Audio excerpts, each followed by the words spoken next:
Hello, Steve, I say nine. Well, I am a Kylie fan, but I've always been more of a Madonna fan. I've always been more loyal to Madonna, and I've kind of neglected Kylie. And just since the release of Tension, I've gone through her catalogue and I've gone through all her 90 plus music videos, and I've gone through her, I think, 15 concert tours.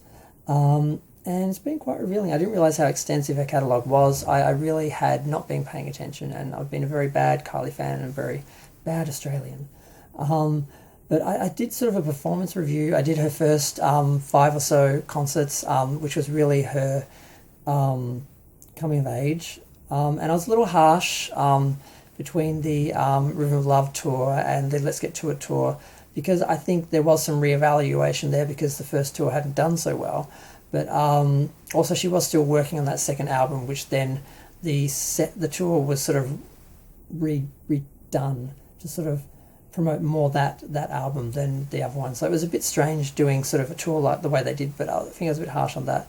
But somehow I managed to forget Aphrodite when I did my second performance review. Aphrodite was amazing. And also I somehow missed X, and I hadn't watched Golden yet because I'd seen Golden live and I had a good memory of that, so I just commented on that. But I sort of, this last sort of performance review was just those last three tours I want to talk about, those concerts I want to talk about. And White Diamond as well, so I watched that the other day. That was the last thing I did after I'd watched all the special features from all their tour DVDs and some random interviews and stuff and memorable sort of historical moments that I sort of had videos and news clips about. I got down to White Diamond as the last thing. So far as Aphrodite looked amazing. It probably helped. It was probably the best video quality of all the ones that I had, aside from Kiss Me Once, which was on Blu-ray. But Aphrodite, the production was amazing, and the fountain at the end, and just everything about it was just a level I didn't think Kylie had ever achieved. But she did.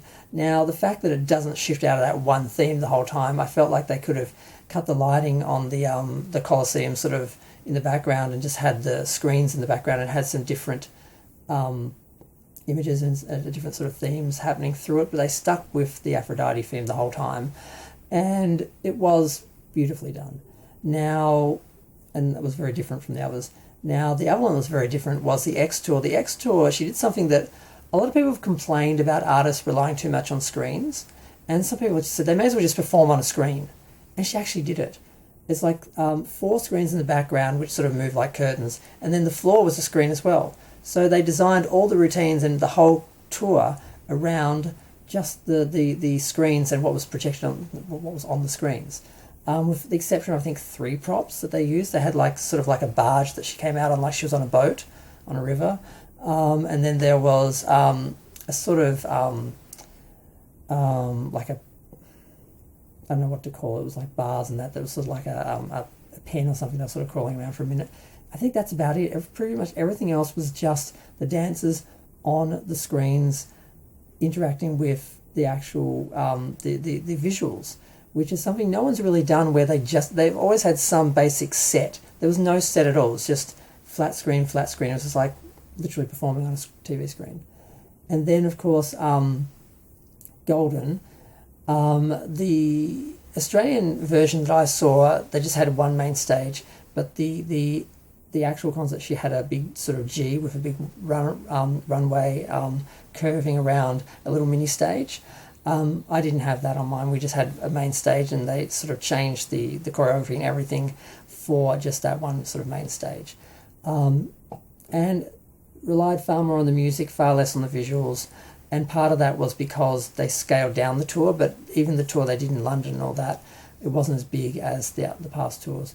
And now White Diamond. I don't want to trash White Diamond. I was very disappointed by White Diamond because it was very much just a behind-the-scenes documentary about the Homecoming tour. I thought it was going to be more about her journey with her cancer and recovering and dealing with that.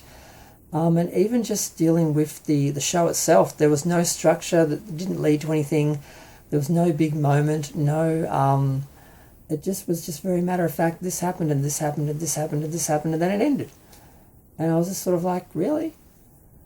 It was about half an hour too long, and there was no structure, there was no climax. It was just oh, we're here, we're doing this. It was all very interesting in of itself and on its own, but the film as a whole, just you can tell it wasn't made by a documentary filmmaker. The person was just a friend of Kylie, had access to her. He wanted to sort of show what her journey behind the scenes was like, and they did that. But they did that.